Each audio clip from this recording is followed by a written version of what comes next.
Hi everyone, I'm Dr. Vaibhav B. Patil. I'm the medicine DM cardiologist, interventional cardiologist at Hruday Siddhi Heart and Skin Specialty Clinic. So we are going to discuss latest update in hypertension in 2022. What are the new updates? As all we know that as per WHO, World Health Organization, nearly 63% of the total deaths in India are due to non-communicable diseases like hypertension. So, out of which 27% of these deaths are attributed to the cardiovascular deaths, which affects near about 45% of the people in the age group of 40 to 70 years of age. So, the raised blood pressure is amongst the most important risk factor for cardiovascular diseases. Moreover, it remains poorly controlled due to low awareness in the society about the hypertension, lack of appropriate care through primary care, and poor follow-up of the patients. So we can consider that in India, the prevalence also has gone up since last 30 years to near about 38% in men and 32% in female patients, from 29% to the 28% respectively. This data is from WHO. Despite that, nearly half of the people, or near about 50% of the men and 40% of the female patients with hypertension, were unaware of the condition that they have hypertension. So the 62% of the men and 53% of the women living with hypertension, they did not get any kind of treatment. Medications was used to control the blood pressures in fewer than 1 in 5 men and 1 in 4 women with hypertension worldwide. This is the data which is in Lancet by WHO in 2021. It was published. The International Society of Hypertension, ISH, has released the ISH 2020 Global Hypertension Practice Guidelines.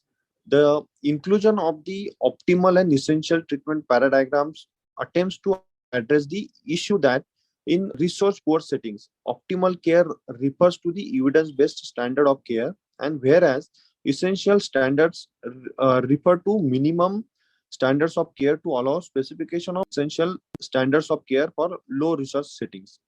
The ACC AHA, that is American College of Cardiology and American Heart Association, has released a scientific statement in 2021 offering new guidelines for the management of stage 1 hypertension among the patients with a low AS cardiovascular risk factor, AS-CVD risk factors that we call.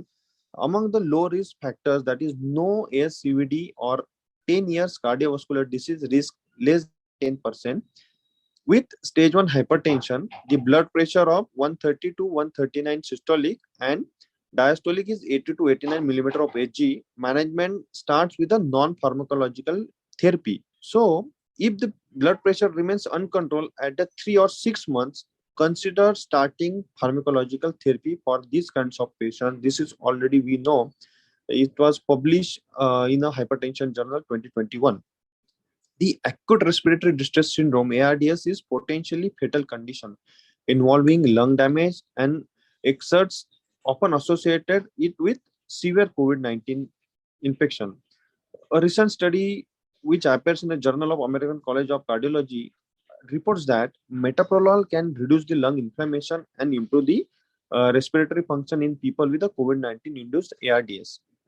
The lowering the blood pressure, systolic blood pressure, targets down to 110, less than 130 range, substantially reduce the cardiovascular adverse events in STEP step randomized trials, affirming the spring findings for an older and Chinese population.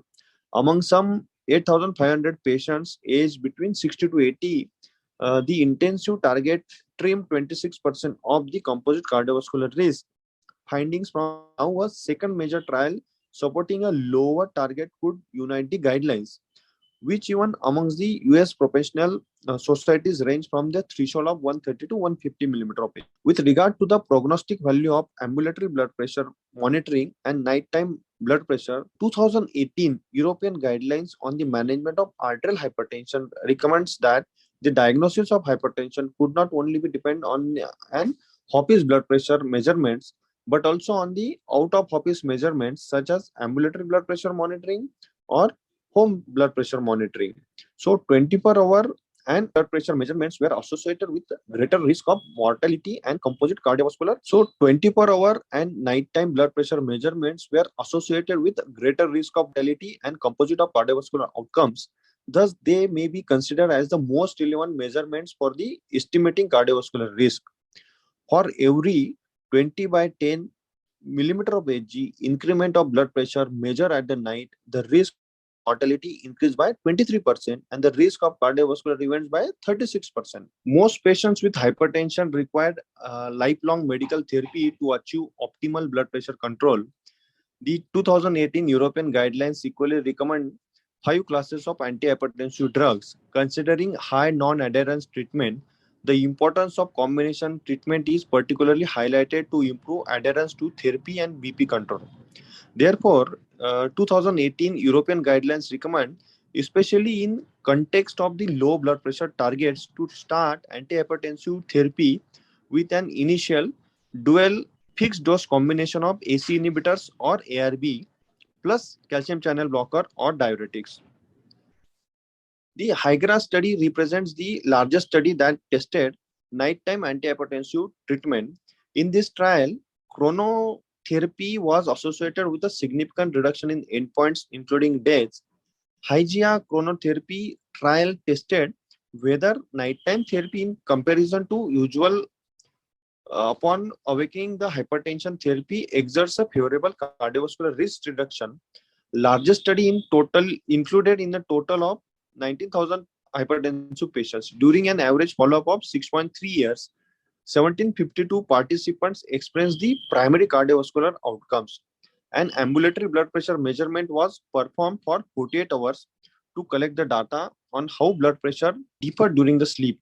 The relative risk reduction for the cardiovascular events was significantly improved for nighttime treatment when compared with the awakening treatment.